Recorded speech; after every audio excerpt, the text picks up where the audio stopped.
Hello freelancers, কেমন আছেন সবাই? আপনি কি ফাইবারে ক্যারিয়ার শুরু করতে চান কিন্তু আইডেন্টিটি ভেরিফিকেশন নিয়ে দুশ্চিন্তায় আছেন? অনেকেই ভেরিফিকেশন করতে গিয়ে সমস্যায় পড়ে, document reject, face verification fail, এমনকি অ্যাকাউন্ট ব্যান হয়ে যাওয়ারও ঝুঁকি থাকে। কিন্তু আজকের এই ভিডিওতে আমরা আপনাকে স্টেপ বাই স্টেপ দেখাবো কোন কোন ডকুমেন্টস প্রয়োজন, কিভাবে ফেস ভেরিফিকেশন সহজে পাস করবেন, কোন ভুলগুলো করলে আপনার অ্যাকাউন্ট রিজেক্ট হতে পারে। এই গাইডটি অনুসরণ করলে 99% নিশ্চিতভাবে আপনার ফাইবার আইডেন্টি ভেরিফিকেশন অ্যাপ্রুভ হবে। তাই একদম শেষ পর্যন্ত ভিডিওটি দেখুন, একটি স্টেপও মিস করবেন না। আর আপনার জন্য থাকছে গোপন টিপস যা আপনাকে সাহায্য করবে আরো সহজে ভেরিফিকেশন পাস করতে। তাহলে চলুন দেরি না করে শুরু করা যাক। প্রথমে আমি আমার ফাইবার অ্যাকাউন্টের ড্যাশবোর্ডে চলে আসলাম। আমার এখানে অটোমেটিক্যালি ভেরিফাই করার জন্য ভেরিফাই বাটন দিয়েছে। এখন কিন্তু আমার সবগুলো গিগ হোল্ড করে দিয়েছে। যতক্ষণে না সাকসেসফুলি ভেরিফাই করতে পারবো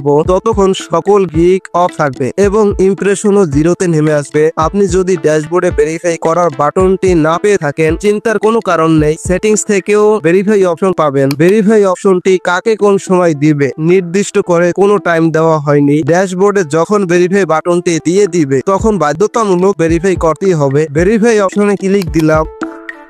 outside of primary job or profession, আপনি যদি ফাইবারে যে সার্ভিস দিচ্ছেন সেটা আপনার মূল পেশা বা চাকরির অংশ না হয়, বরং এটি আপনার এক্সট্রা ইনকামের জন্য বা শখের বশে করেন, তাহলে এই অপশনটি সিলেক্ট করবেন as a part of primary job or profession. যদি ফাইবারে দেওয়া সার্ভিস আপনার মূল চাকরি বা ব্যবসার অংশ হয়, অর্থাৎ আপনি পেশাগতভাবে এই কাজই করেন, তাহলে এই অপশনটি সিলেক্ট করবেন। আমি এই অপশনটা সিলেক্ট করে নেক্সট বাটনে ক্লিক দিলাম।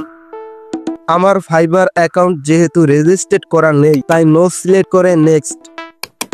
আপনি যদি আগে থেকে নাম্বার দিয়ে ভেরিফাই করে থাকেন তাহলে এখানে টিক দেখতে পাবেন। আমি অ্যাকাউন্ট খোলার সময় নম্বর দিয়ে দিচ্ছি, তাই টিক দেখাচ্ছে। এখন শুধু এই দুইটা কমপ্লিট করতে হবে। কন্টিনিউতে ক্লিক দিবেন। Begin verifying.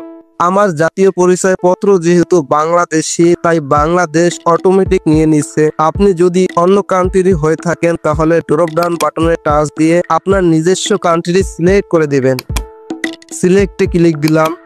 একটু নিচে স্ক্রল করবেন, কনসেন্ট টু দা অ্যাবভ, এটা সিলেক্ট করে কন্টিনিউতে টাচ দিলাম।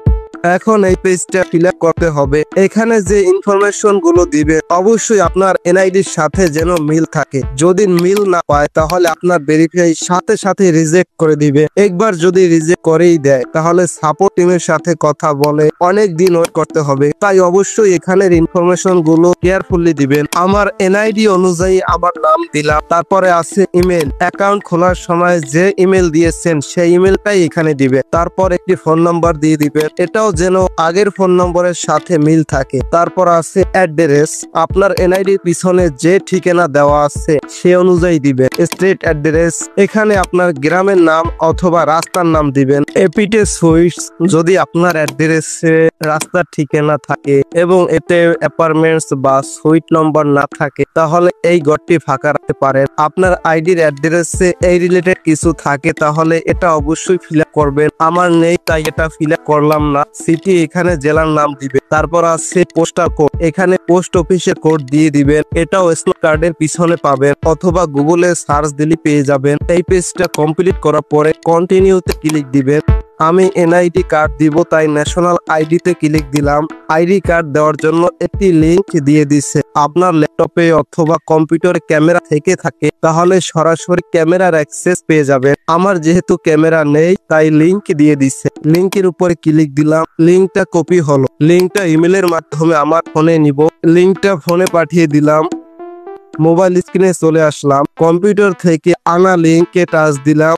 কন্টিনিউ। তিনটির মধ্যে যে কোনো একটি আইডি আপলোড দিতে পারবেন। প্রথমে আছে ড্রাইভার লাইসেন্স, দ্বিতীয় আছে ন্যাশনাল আইডি, তৃতীয় আছে পাসপোর্ট। আমি এনআইডি আপলোড দিব তাই ন্যাশনাল আইডিতে টাচ দিলাম। ক্যামেরা আইকন, ফ্রেমের সাথে আইডি কার্ডের প্রথম সাইড মিলানোর পরে সার্কলের মতো এখানে যে এটা দেখতে পারতেছেন এখানে টাচ দিবেন। ইউজ দিস ফটো, এখন আইডি কার্ডের পিছনের সাইড তুলে দিবেন। ছবি যখন তুলবেন কার্ডের প্রতিটি অক্ষর যেন ক্লিয়ার বোঝা যায়। ভেরিফাই রিজেক্ট করার এটাও একটা অন্যতম কারণ। Again use this photo, get started touch দিলেই ক্যামেরা ওপেন হয়ে যাবে।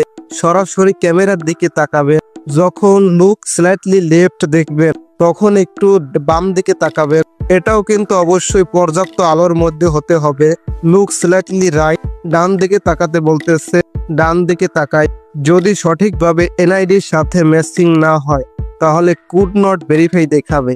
আমার ভেরিফাই কমপ্লিট হয়েছে, তাই কনগ্রাচুলেশন চলে আসছে এবং সাথে সাথে ইমেলের মাধ্যমে জানিয়েছে আমার সেলার প্রোফাইল পুনরায় চালু করেছে। আগে কিন্তু আমার সকল গিগ বন্ধ ছিল। আরেকটা ইমেলে জানিয়েছে আমার তথ্য সফলভাবে যাচাই করা হয়েছে। এরকম ভাবে আপনিও 2টা ইমেল পাবেন। এখন একটু দেখি আগের মতন গিগ গুলো পাবলিক হয়েছে কিনা।